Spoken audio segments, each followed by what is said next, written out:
सो दोस्तों, welcome to money stalkers. देखिएगा, almost channel के ऊपर एक वीडियोस अपलोड हो चुके जहां मैंने उस वीडियो के अंदर 4 कंपनीज के बारे में कवर अप कर चुका हूं। इस वीडियो के लिंक ऊपर है बटन में या फिर नीचे डिस्क्रिप्शन बॉक्स में दोनों तरफ मैं आपके साथ दे दूंगा, वहां जाके आप वीडियोस देख सकते हो। तो दोस्तों, बेसिकली इस वीडियो के अंदर हम लोग बात करने वाले हैं 3 कंपनीज के बारे में। पहले हम बात करेंगे इन्फोसिस के बारे में, बाद में हम बात करेंगे एक कंपनी के अंदर आपको डिविडेंड का बेनिफिट देखने को मिलने वाला है। 275 रुपीज के आसपास आपको डिविडेंड का बेनिफिट देखने को मिलने वाला है। एज वेल एज हम बात करने वाले टाटा पावर के बारे में।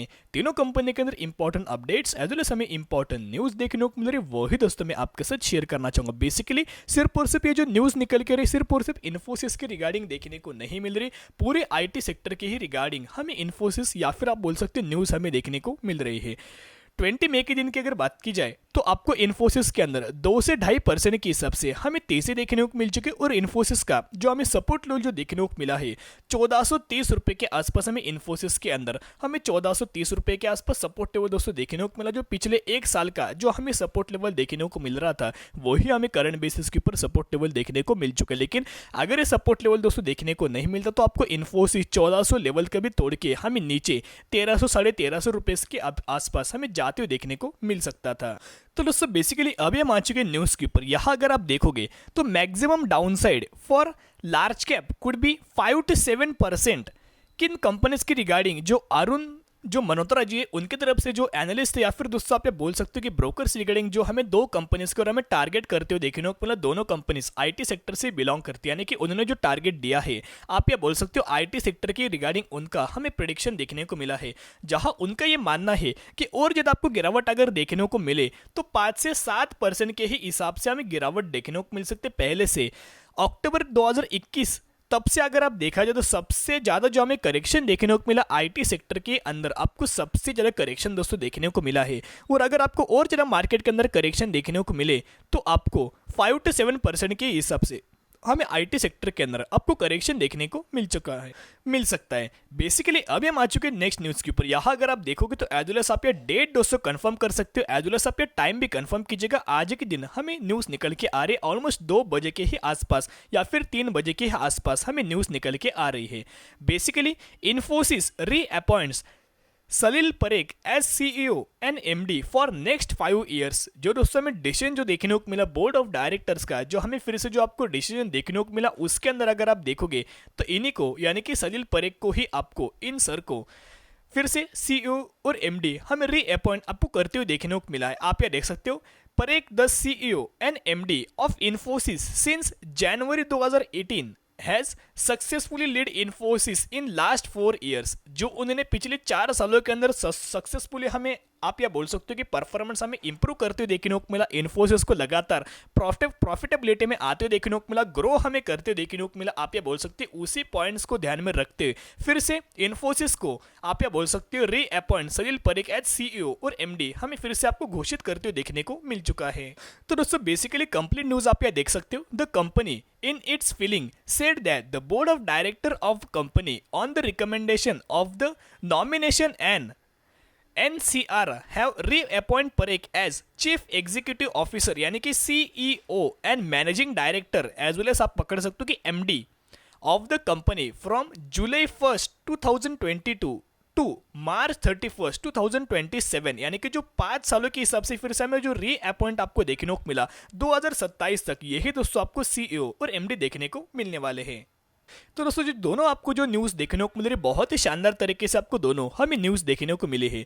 पिछला इन्फोसिस दोस्तों अगर आप देखोगे तो और आपको गिरावट के अंदर हमें इन्फोसिस देखने को मिला है ऑलमोस्ट 25% के हिसाब से आपको करेक्शन के अंदर हमें इन्फोसिस देखने को मिला। जब भी आपको मार्केट रिकवरी देखने को मिलेगा सबसे पहले आपको जो कंपनीज के अंदर जो रिकवरी देखने को मिलेगी आईटी सेक्टर के अंदर आपको सबसे ज्यादा हमें रिकवरी देखने को मिल जाएगी। इतना दोस्तों पॉइंट आप नोट कीजिएगा। करंट प्राइस के ऊपर बाइंग करके लॉन्ग टर्म बेसिस के ऊपर दोस्तों होल्ड कर सकते हो और करंट प्राइस के हिसाब से 101% अमाउंट आपको नहीं डालना चाहिए। धीरे धीरे करके आपको buy on dip strategy apply करके लॉन्ग टर्म बेसिस के ऊपर दोस्तों किसी भी कंपनी के लिए होल्ड करना चाहिए। तो दोस्तों, बेसिकली अभी हम बात करेंगे नेक्स्ट स्टॉक के बारे में, जहां इस स्टॉक के अंदर आपको एक तो फाइनल डिविडेंड तो 145 पर शेयर का देखने को मिलने वाला है, एज वेल एज जो आपको स्पेशल डिविडेंड देखने को मिलने वाले 130 पर शेयर का आपको देखने को मिलने वाला है। कुल मिला के दोस्तों अगर आप कैलकुलेशन करोगे तो 275 पर शेयर का आपको इस एक कंपनी के अंदर हमें डिविडेंड का आपको बेनिफिट देखने को मिलने वाले। बहुत ही शानदार शानदार तरीके से बहुत ही गजब का आपको इस कंपनी के अंदर हमें डिविडेंड का आपको बेनिफिट देखने को मिलने वाला है। बेसिकली जो डिविडेंड का आपको बेनिफिट मिलता है कंपनी के फेस वैल्यू के ऊपर दोस्तों आपको देखने को मिल जाता है। अभी बेसिकली एक तो ये फार्मास्यूटिकल सेक्टर से कंपनी बिलोंग करती है, फार्मा का ही हमें स्टॉक निकल के आ रहा है।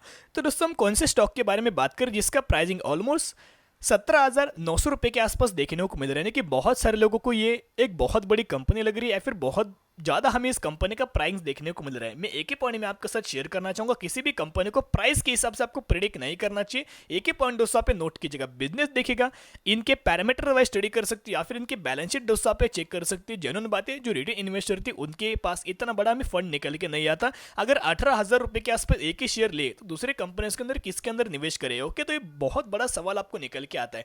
बेसिकली हम बात करें अबाउट इंडिया लिमिटेड के बारे में, इसका जो मार्केट कैप निकल के आ रहे 38,000 करोड़ का मार्केट कैप, यानी कि एक लार्ज कैप कैटेगरी से ये हमें बेसिकली स्टॉक निकल के आ रहा है। इसका अगर आप दोस्तों लॉन्ग टर्म बेसिस के ऊपर रिटर्न देखोगे तो बहुत शानदार तरीके से अप ट्रेंडिंग मात्रा में हमें चार्ट पैटर्न मूव देखने को मिल रहे हैं। 3,440% के हिसाब से आपको 20 सालों के अंदर इस कंपनी के अंदर आपको रिटर्न देखने को मिल चुका है। तो दोस्तों ब्लाइंडली आपको किसी भी स्टॉक के अंदर इन्वेस्ट नहीं करना चाहिए। स्टडी की जगह, एनालिसिस की जगह हर एक पैरामीटर के बारे में, अबाउट इंडिया लिमिटेड के बारे में आप यह स्टडी कर सकते हो। बाद में ही आप इन्वेस्ट करने के बारे में दोस्तों सोच लीजिएगा। तब तक के लिए दोस्तों इस कंपनी को वीडियो खत्म होने के बाद आप स्टडी करके रख सकते हो। तो दोस्तों अभी हम बात करेंगे टाटा पावर के बारे में। Basically power sector as well as electric vehicle charging station regarding company अपना इंपॉर्टेंट वाइटल रोल हमें प्ले करते हुए देखने को मिल रही है, जहां 2% के हिसाब से आपको 20 मई के दिन हमें इसके अंदर आपको तेजी देखने को मिल चुकी है। 233 रुपीज़ के आसपास आपको टाटा पावर के अंदर हमें क्लोजिंग देखने को मिल चुके हैं। बहुत शानदार तरीके से बिग ऑर्डर्स मिलते जा रहे हैं। सोलर रिगार्डिंग, प्रोजेक्ट रिगार्डिंग आप ये पकड़ सकते हो, रिन्यूएबल एनर्जी रिगार्डिंग भी कंपनी अपना बिजनेस करे। इलेक्ट्रिक व्हीकल की जो चार्जिंग इंफ्रास्ट्रक्चर रिगार्डिंग भी एक बहुत गजब के हमें ऑर्डर्स मिलते जा रहे हैं। कंपनी के हमें पार्टनरशिप देखने को मिल रहे एज वेल एज आप पकड़ सकते हो। इन सब न्यूज़ का आपको इम्पैक्ट अभी आपको देखने को नहीं मिलने वाला। अभी आपको मार्केट के अंदर करेक्शन ही करेक्शन देखने को मिल रहा है।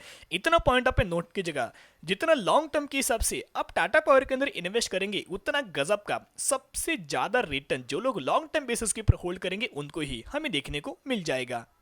तो दोस्तों बेसिकली अभी हम आ चुके न्यूज़ के ऊपर। यहाँ ब्रोकर्स के एज वेल एज एनालिस्ट के एक बहुत शानदार तरीके से आपको टारगेट देखने को मिले हैं। देखिएगा, analyst sees bumper return in Voltas, Sharda Cropchem, Tata Power among others strong outlook, यानी कि बेसिकली इस लिस्ट के अंदर हमें टाटा पावर का भी आपको नाम देखने को मिल रहा है।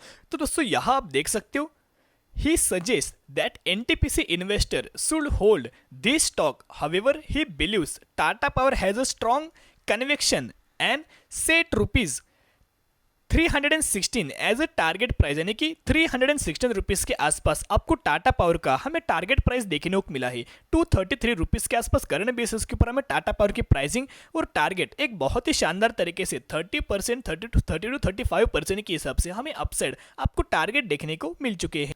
तो दोस्तों टाटा पावर की अगर बात की तो अभी गिरावट के अंदर हमें देखने को मिल रही डिस्काउंटेड प्राइस के ऊपर अवेलेबल देखने को मिल रही 20% के हिसाब से आपको शानदार तरीके से डिस्काउंटेड प्राइस के ऊपर देखने को मिल रही। अभी भी वही आपके साथ शेयर करना चाहूंगा जो मैंने आपको 2020 के अंदर शेयर किया था कि कंपनी अच्छे बिजनेस अच्छा जितना लंबा होल्ड करेंगे उतना गजब का आपको मुनाफा देखने को मिलेगा। इतना ही डिफरेंस है कि तब प्राइसिंग हमें 100 के नीचे कंपनी देखने को मिल रही थी, आज 200 के ऊपर हमें वो स्टॉक निकल के आ रहा है। तो टाटा पावर के भी अंदर आप करंट प्राइस के ऊपर बाइंग करके लॉन्ग टर्म बेसिस के ऊपर दोस्तों कंटिन्यू कर सकते हो। तो आज के लिए इतनी, अगर आपको वीडियो पसंद है जरूर वीडियो को लाइक शेयर एंड सब्सक्राइब कर सकते हो। फिर मिलेंगे, बाय।